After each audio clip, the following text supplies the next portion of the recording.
Atal honetan ikusiko dugu, landuko dugu zintzu diren hori hirian bizitzaren hori ezaugarriak. Bueno, lehen landu dugunez, zera hori hiriek gero eta pisu gehiago daukate, bale? Eta gaur egunean munduko biztanle erdia baino gehiago, 300.000 biztanletik gora dauzkaten hirietan bizi gara. Vale? Eta suposatzen da 2050 urtetara helduko garela 170%. Hau da, gero eta jende gehiago biziko da hirietan. Vale, zeitzu diren hiri batek baditu bizitzea baditu bere abantaila eta bere desabantaila, jakina.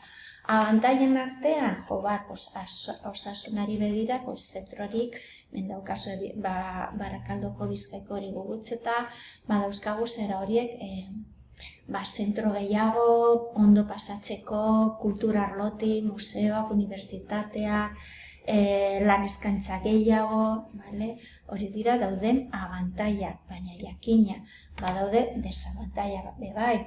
Kutsadura eta atmosferikoa eta akustikoa, gizarte arazoak, marginaltasuna, delinkuentzia, langabezia, zirkulazio arazoak, kotxeak egunero daude pilaka gora eta bera, pilaketa hondiak,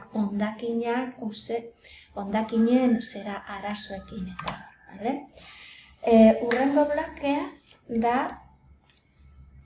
Urrengo bloke honetan, laugarren puntu ikusiko dugu horiek zintzu diren hiri horien ezaugarriak. Depende zein den tamainoari begira, ezberdintzen dugu txikiak direnak, 50.000 biztanle baino gutxikago, ertainak, adibidez probintziako hiriburuak, eskualdeko metropoliak, metropoli nazionalak eta nazioarteko metropoliak.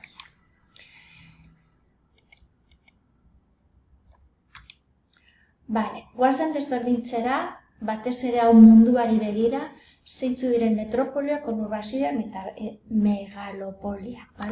Tamainoaren arabera metropolia txikiago dira, konurbazio handiagoak eta megalopolia ari dago handiagoak direla. Metropoli bat izan daiteke adibidez Bilbo. Bilbok eta bere inguruan bere zera daukan eraginarekin. Hiri sare bat osatzen dute, ez da bakarri Bilbo, baizik eta zera horiek itsasadarra horren inguruan hartzen dituen zera horiek beste herriak. Orduan, auzo horiek industria merkataritza osatzen dituen zera zerbitzu guztiak osatzen du Bilbo handia, metropoli hori. Konurbazioa da zabalagoa, eragina handiagoa da, heltzen da geografikoki esparru handiagoa. Hori izan daiteke adibidez Bartzelonaren kasu. Ez da gelditzen bakarri zera horiek Bartzelona bertan, ez da gelditzen zera inguruan, baizik eta zera horiek probintzia osotik zabaltzen dela. Eta megalopolia litzateke handiena. Horren zer hartzen dugu megalopoli bat, 10 milioi pertsona baino gehiago dagoen. 10 milioi pertsona. Gutxi gora bera, gero eta gehiago dauden. New Yorker izaten dugu 8.000 biztanle baino gehiago daukala. Sao Paulo, Brasilen, bebai pila. Orduan, hori dira ja megalopolia. Hemen daukagu, zera horiek, hartzen duen New York, zera Estatu Batuetan, New York, Philadelphia, Baltimore, Washington, guzti horiek, zera horiek hori litzateke megalopolia. Gauza bera, zera hori Brasilen, Rio de Janeiro, Sao Paulo, hartzen duen zera area osoa. Nazio Batuen erakundea, esaten du gaur egunean gutxi gorabehera 28 hiri edo megalopoli daudela.